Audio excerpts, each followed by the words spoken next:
Yes we are live now. Hello friend, this is Shivani and welcome to examination. हम discuss करेंगे child development and pedology का session, जिसमें CTET को target करते हुए बेसिकली जो आपको एनालिसिस भी देगी क्वेश्चंस का, और ऐसे टॉपिक्स जो फिक्स ही है सीटेट में, बस लैंग्वेज का थोड़ा बहुत चेंज आपको देखने को मिलेगा।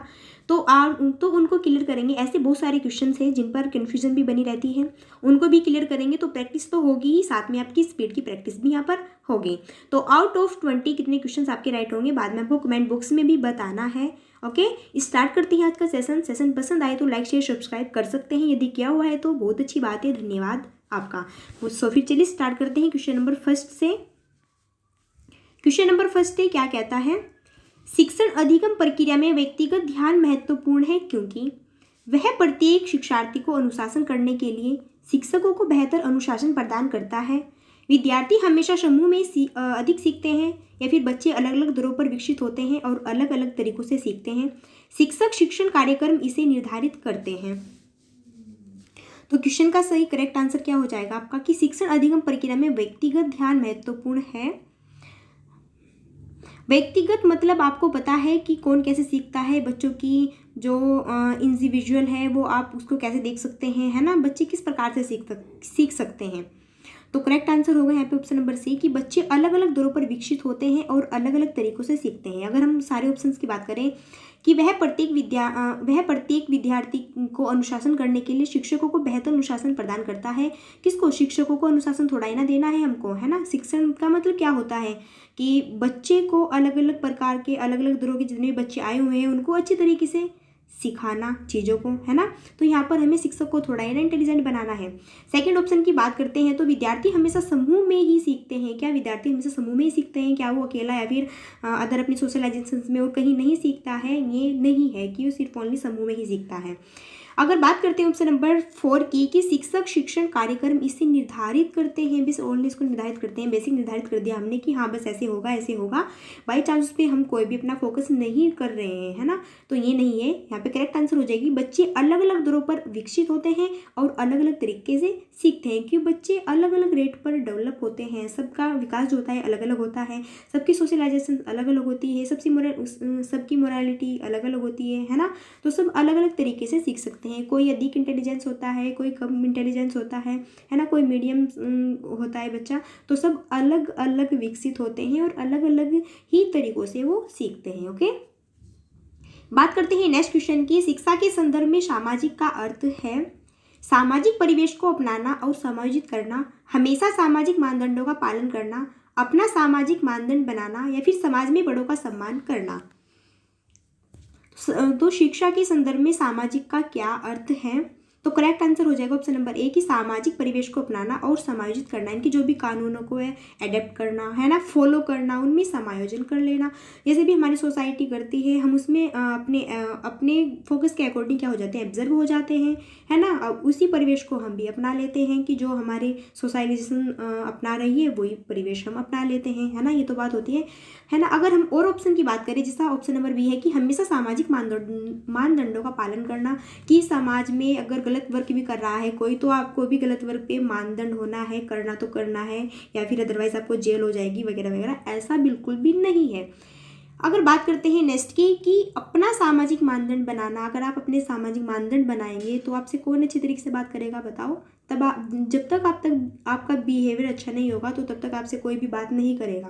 ओके, तो अपने आप को भी मानदंड नहीं बनाना। नेक्स्ट है कि समाज में बड़ों का सम्मान करना, सिर्फ ओनली समाज में बड़ों का ही सम्मान नहीं करना, बाकी जो आपसे छोटे हैं बड़े हैं कोई भी है, अगर आप सबका सम्मान करते हो तो किसी ने सही कहा है कि अगर आप सबका सम्मान करोगे तो आपको भी सम्मान मिलेगा, अदरवाइज अगर सम्मान किसी का नहीं करेंगे तो आपको भी नहीं मिलेगा। तो सही करेक्ट आंसर हो जाएगा यहाँ पे ऑप्शन नंबर ए कि वो उन्हीं कानूनों का एडेप्ट करेगा, उन पर फॉलो करेगा और उनमें समायोजन कर जाएगा।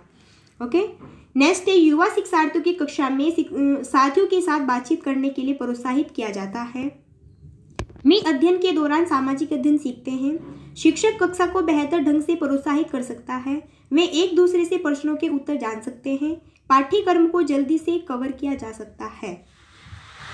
तो करेक्ट आंसर आपको बताना है यहाँ पे क्या होगा। चलो, करेक्ट आंसर हो जाएगा ऑप्शन नंबर ए कि वे अध्ययन के दौरान सामाजिक अध्ययन सीखते हैं। अब जब युवा है शिक्षार्थियों की कक्षा के साथियों के साथ बातचीत करते हैं, है ना, जब वे युवा है जो शिक्षार्थी है और कक्षा के साथियों के साथ बातचीत करते हैं, है ना, अपने ग्रुप में रहते हैं, बातें करते हैं, अपने विचारों को एक दूसरे के सामने व्यक्त करते हैं, तो वे क्या करते हैं, वे अध्ययन के दौरान यानी कि वो अपनी एजुकेशन के दौरान सोशलाइजेशन अध्ययन भी करते हैं, है ना।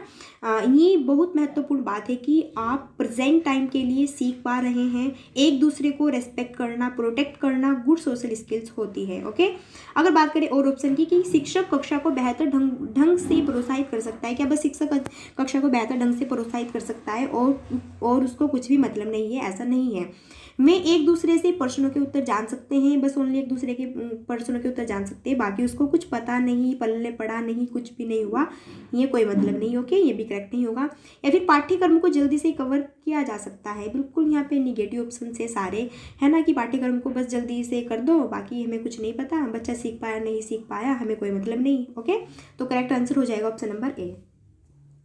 नेक्स्ट है फिर कोहलबर्ग के अनुसार एक शिक्षक बच्चों में नैतिक मूल्यों को प्रदर्शित कर सकता है।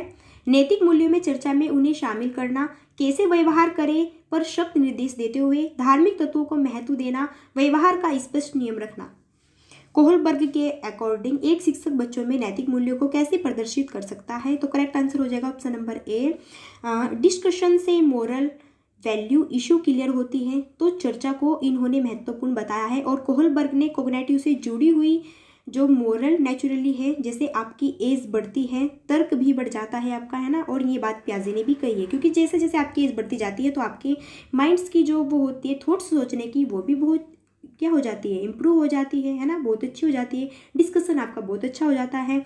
तो करेक्ट यहाँ पे आंसर हो जाएगा कि नैतिक मूल्यों में चर्चा में उन्हें शामिल करना। ओके, अगर और ऑप्शन की बात करते हैं फास्ट तरीके से, इनको भी थोड़ा डिस्कस कर लेते हैं कि कैसे व्यवहार करें पर सख्त निर्देश देते हुए। अगर आपने उनको निर्देश दिया है सख्त कि अगर आपने ऐसा नहीं किया तो मैं आपको ऐसा सजा दूंगा या दूंगी, है ना, तो ऐसा नहीं होता। ओके, धार्मिक तत्वों को महत्व देना, अरे यार कौन देता है उसको, रियलाइजेशन को कौन देता है, धार्मिक कौन मानता है आज के टाइम में। ओके, या फिर व्यवहार का स्पष्ट नियम रखना, बस हमारे बिहेवियर का स्पष्ट नियम है तो नियम है, कड़ा रूल है तो ऐसे करना है। ओके, ये कुछ नहीं है, बाकी ऐसे बच्चा सीखेगा नहीं वो और भाग जाएगा।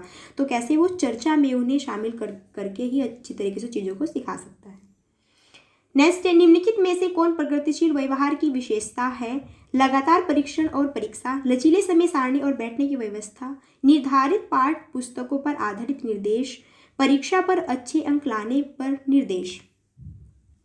अब इनमें से कौन प्रगतिशील व्यवहार की विशेषता है? करेक्ट आंसर की बात करते हैं तो करेक्ट आंसर हो जाएगा ऑप्शन नंबर बी, लचीले समय सारणी और बैठने की व्यवस्था। यानी कि कोई पीरियड्स खेलने को दिया आपने, है ना, सभी एक्टिविटीज़ कराई बच्चों को, है ना, और जैसे ही बच्चों ने कुछ भी वर्क किया आपने उसको बताया बहुत अच्छा है, गुड्स, वेरी गुड्स, है ना, उसको एक्टिविटीज़ दी, खेलने के लिए प्लेस, स्थान सब कुछ, खेलने के टाइम पे आपने उसको खिलाया, ऑल पीरियड्स उसके बहुत अच्छे से आपने एडजस्ट किए, है ना। तो लचीले समय सारणी और बैठने की व्यवस्था, ये करेक्ट हो जाएगा। अगर और ऑप्शन की बात करते हैं कि लगातार परीक्षण और परीक्षा, क्या फिर उसको बस परीक्षा लेते रहो, परीक्षण करते रहो, पढ़ाओ कुछ नहीं उसको, तो बच्चा बोर होकर स्कूल छोड़कर भाग जाएगा। ओके, नेक्स्ट बात करते हैं कि निर्धारित पाठ पुस्तकों पर आधारित निर्देश, क्या सिर्फ ओनली बुक्स ही हमारे लिए इम्पोर्टेंट रोल प्ले करती है? नो। या फिर परीक्षा पर अच्छे अंक लाने पर निर्देश, कि बस परीक्षा में 90% आने हैं तो आने हैं, है ना, 99% आने तो आने हैं, 80% आने तो आने हैं, वरना फिर ऐसे करो होगा ऐसे होगा, अदरवाइज नो। यार आप कुछ सिखा तो रहे नहीं हो बच्चों को और बस परीक्षा पर अच्छे अंक लाने का निर्देश दे रहे हो, तो कैसे ला पाएगा वो? उनको पहले कुछ सिखाओ तो करेक्ट आंसर हो जाएगा ऑप्शन नंबर बी। नेक्स्ट है, एक शिक्षिका अपने विद्यार्थियों की विभिन्न शिक्षण शैलियों को पूरा करने के लिए कई प्रकार के कार्यों का उपयोग करते हैं, वह इससे प्रभावित है। वाइकोस्की का सामाजिक सांस्कृतिक सिद्धांत, पियाजे का संज्ञानात्मक विकास सिद्धांत, कोहलबर्ग का नैतिक विकास सिद्धांत, गार्डनर का बहुबुद्धि का सिद्धांत। अब देखो, एक शिक्षिका अपने विद्यार्थियों की विभिन्न शिक्षण शैलियों को पूरा करने के लिए कई प्रकार के कार्यों का उपयोग करते हैं। अब बंदा कई प्रकार का कार्यों का यूज़ करेगा, क्या वो सोसाइटी में या फिर उससे मोरालिटी से या फिर इनसे संस्कृति से कर पाएगा ओनली? नो। या फिर पियाजे का संज्ञानात्मक विकास? नहीं। तो करेक्ट आंसर हो जाएगा गार्डनर का बहुबुद्धि का सिद्धांत। यानी कि गार्डनर का मल्टीपल इंटेलिजेंस से बुद्धि सिर्फ एक नहीं होती, गार्डनर ने 8 प्रकार की बुद्धि बताई है और टीचर भिन्न भिन्न तरीकों से बच्चों को एनालाइज करते हैं, है ना, विभिन्न तरीकों से बच्चों को सिखाते हैं। अगर मान लीजिए कोई बच्चा, जैसे मैंने बताया है कि 2 + 2 = 4 होते हैं, तो मैंने बस एक बार बता दिया नहीं, मैं उसको और तरीके से बता सकती हूँ कि बच्चे, जैसे आपके पास में 2 पेन है या फिर 2 और पेन है, इनको आप प्लस कर दो तो टोटल कितनी हो गई, 4 हो गई। इस तरीके से आप बच्चों को एनालाइज कर सकते हैं, यानी कि बहुत सारी बुद्धि का यूज़ करते हैं, है ना, अलग अलग प्रकार के शिक्षण यहाँ पे देते हैं, तब जा कर के बच्चे को अच्छी प्रकार से हम सिखा सकते हैं चीज़ों को। ओके, नेक्स्ट है, वाइगोत्स्की ने बच्चों की शिक्षा में निम्नलिखित में से किस कारक द्वारा निभाई गई महत्व पर जोर दिया है? शारीरिक, सामाजिक, सांस्कृतिक, नैतिकता। बात हुई है वाइगोत्स्की की, सब जानते हैं वाइगोत्स्की की, जहाँ पर भी बात होती है फेमस रहता है सोशलाइजेशन, यानी कि सामाजिक, है ना। बच्चा कैसे सीखता है? बच्चा समाज में अंतःक्रिया करके सीखता है, ये वाइगोत्स्की का कहना है। ओके, अगर नैतिकता की बात होती है, मोरालिटी की, तो बात आ जाती है किसके? कोहलबर्ग इंपॉर्टेंट रहते हैं। संज्ञानात्मक की बात होती है तो प्याजे इंपॉर्टेंट रहते हैं। ओके, सामाजिक और सांस्कृतिक बात होती है तो वाइगोत्स्की इंपॉर्टेंट रहते हैं। बात करते हैं नेक्स्ट क्वेश्चन की। एक स्कूल राज्य स्तरीय एकल गीत प्रतियोगिता के लिए छात्रों को तैयार करते समय लड़कियों को प्राथमिकता देता है, यह दर्शाता है प्रगतिशील सोच, लिंग पूर्वाग्रह, वैश्विक रुझान, व्यवहारिक दृष्टिकोण। एक स्कूल राज्य स्तरीय एकल गीत, कोई स्कूल में गीत प्रतियोगिता हो रही है तो वहाँ पर छात्रों को तैयार करते समय सिर्फ ओनली लड़कियों को ही प्राथमिकता दी जाती है, लड़कों को बोल दिया जाता है कि आप दूर बैठ जाओ, आपका कोई यहाँ पे वर्क नहीं है। तो क्या ये उसकी बहुत इंटेलिजेंट सोच है, बहुत डेवलपमेंट सोच है? नो, बिल्कुल भी। या फिर वैश्विक रुझान है? नो। व्यवहारिक दृष्टिकोण है? नो। ये क्या है? लिंग पूर्वाग्रह है। देखो ये क्या है? जेंडर बाइस है ना। जेंडर बाइस का कोई भी मतलब नहीं होता यार, यहाँ पे एजुकेशन में कोई भी मतलब नहीं होता जेंडर बाइस का, है ना। बात करते हैं एक्चुअली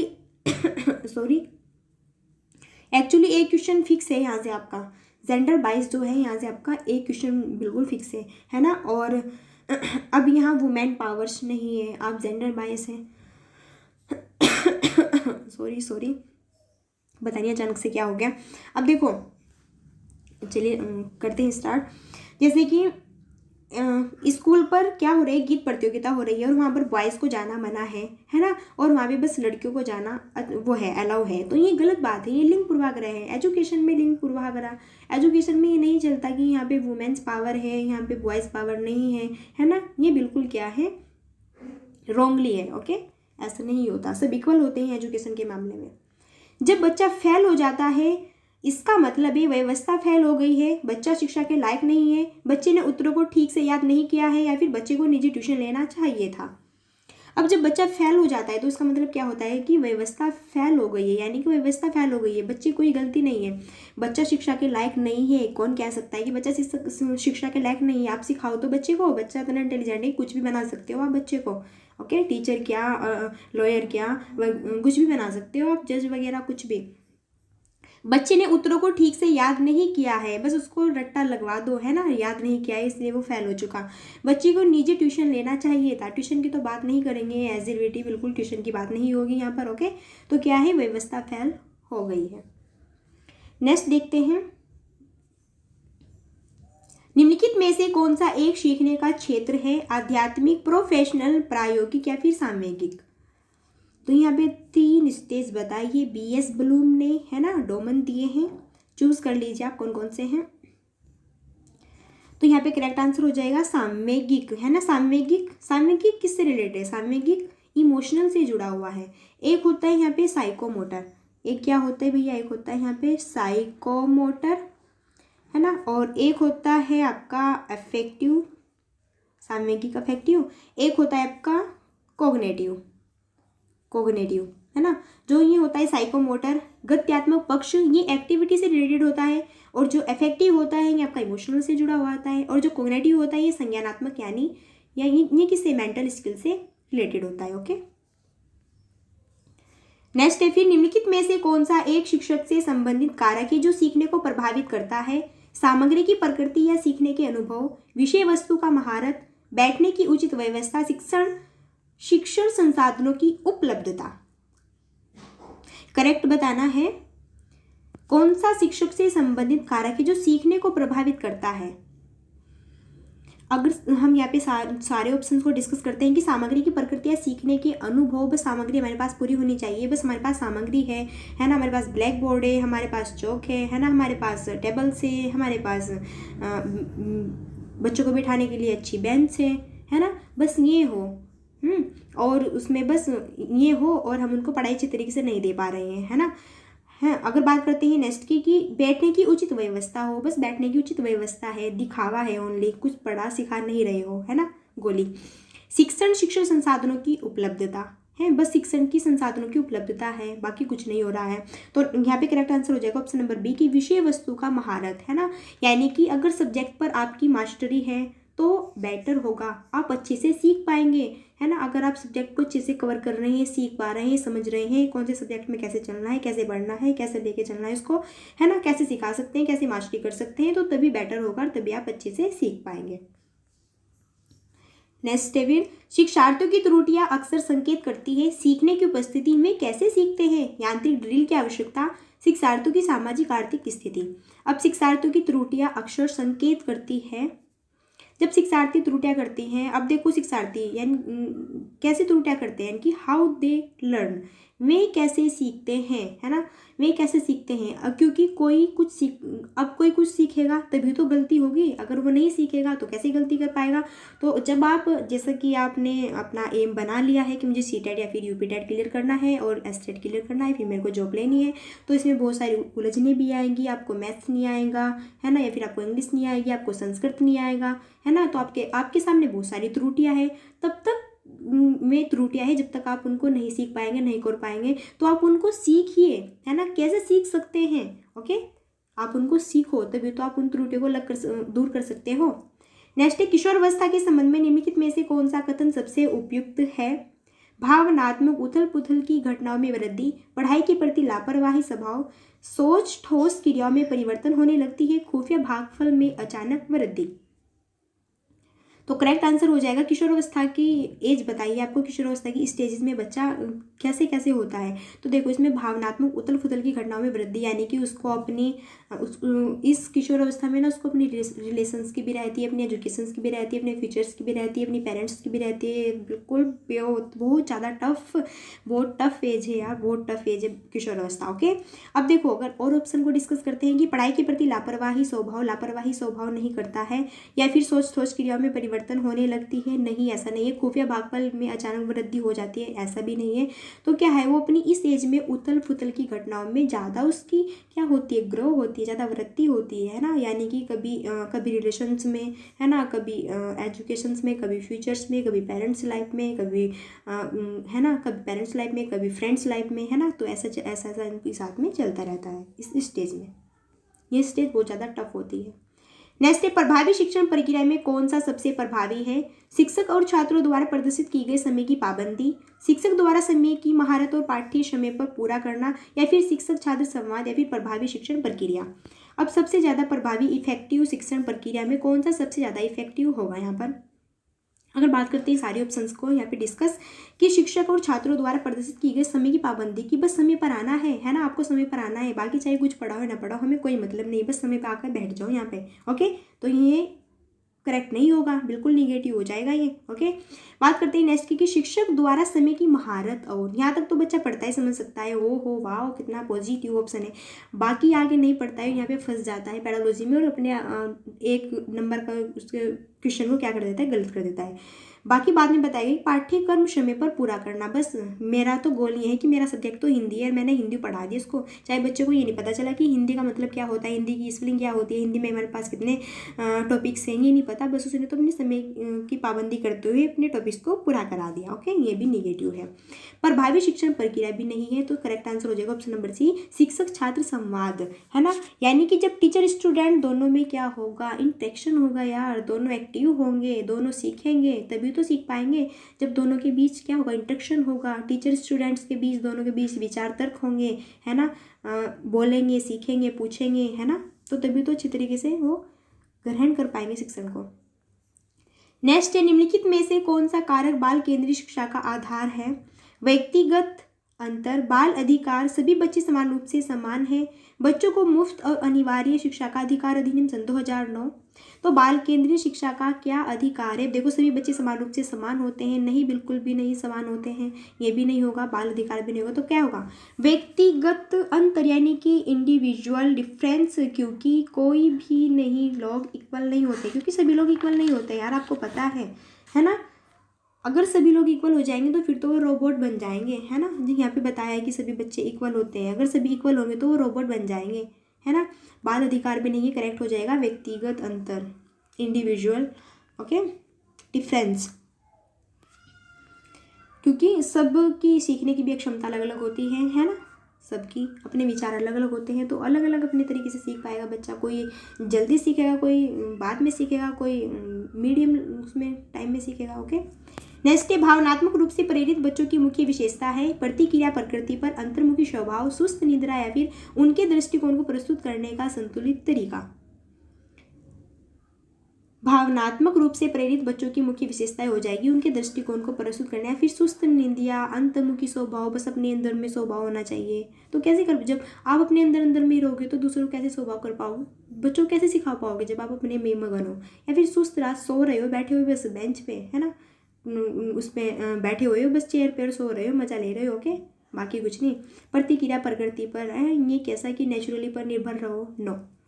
करेक्ट आंसर हो जाएगा ऑप्शन नंबर डी। नेक्स्ट है सुदृढ़ीकरण सिद्धांत संबंधित है, रेनफोर्समेंट यानी कि पुनर्बलन, थॉर्नडाइक, कोहलबर्ग, स्किनर, पावलोव। अगर पुनर्बलन की कहीं पर भी बात आती है, पुनर्बलन, है ना, तो बात किसकी होती है? स्किनर की, क्योंकि पुनर्बलन की आप पुनर्बलन दे रहे हो तो बच्चा बेहतर सीखेगा, है ना। किसने कहा है? स्किनर ने कहा है। सुदृढ़ीकरण मतलब कि रेनफोर्समेंट, पुनर्बलन, ओके।